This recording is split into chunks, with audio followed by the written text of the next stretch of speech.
வாழிய செந்தமிழ் வாழ்க நற்றமிழர் வாழிய பாரதமணி திருநாடு. பாரதமணி திருநாடு நேயர்கள் அனைவருக்கும் வணக்கம்.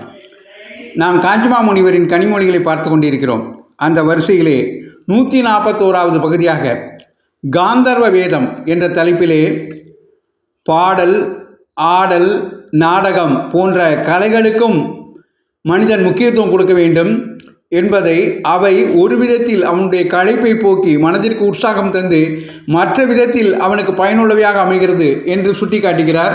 அதை அவருடைய வார்த்தைகளிலேயே பார்ப்போம். கானம் பண்ணுவது, நடனம், நாடகம் மூன்றும் சேர்ந்து காந்தர்வ வேதம். இதனால் நமக்கு பணம் வராது, வயிறு ரொம்பாது. இவற்றை கச்சேரி, சதிர் என்று பண்ணுகிறவர்களுக்கு, நடிக்கிறவர்களுக்கு, நடத்துகிறவர்களுக்கு தான் வயிறு ரொம்புகிறது, பர்ஸ் ரொம்புகிறது. பார்க்க போகிற நாம் நம் வயிற்றுக்காக வைத்து கொண்டிருப்பதை அங்கே கொண்டு போய் கொடுத்து விட்டு வருகிறோம். யூட்டிலிட்டி என்ற பாயிண்டில் இப்படி நஷ்டப்பட்டாலும் மனசுக்கு மகிழ்ச்சி, உல்லாசம், உற்சாகம், பொழுதுபோக்கு என்ற லாபம் கிடைப்பதால் இப்படி செய்கிறோம். இது மட்டும் யூட்டிலிட்டி இல்லையா? கொத்தவரங்காய் வாங்கினால் சாப்பிடலாம், அதே காசுக்கு பூ வாங்கி ஃப்ளவர் வாஷில் வைத்தால் சாப்பிட முடியாதுதான்.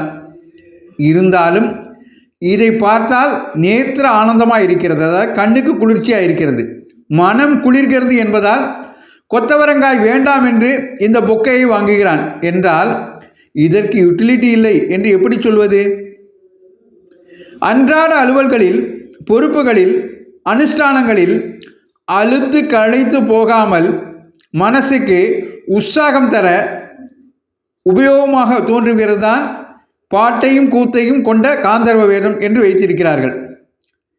மற்றவற்றின் உபயோகத்தை நாம் உணர்வதற்கான உற்சாகத்தை தரும் பெரிய உபயோகம் இவற்றுக்கு தான் இருக்கின்றன.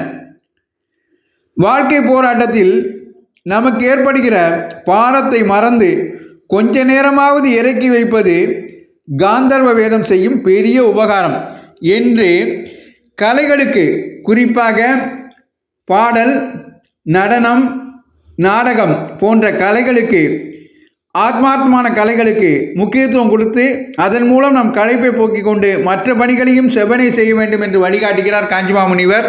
காஞ்சிமா முனிவரின் கனிமொழிகளை தொடர்ந்து கேட்க பாரதமணி திருநாடு சேனலை தொடருங்கள் என்று உங்களை அன்போடு கேட்டுக்கொண்டு விடைபெறுகிறேன். நன்றி, வணக்கம், ஜெய்ஹிந்த்.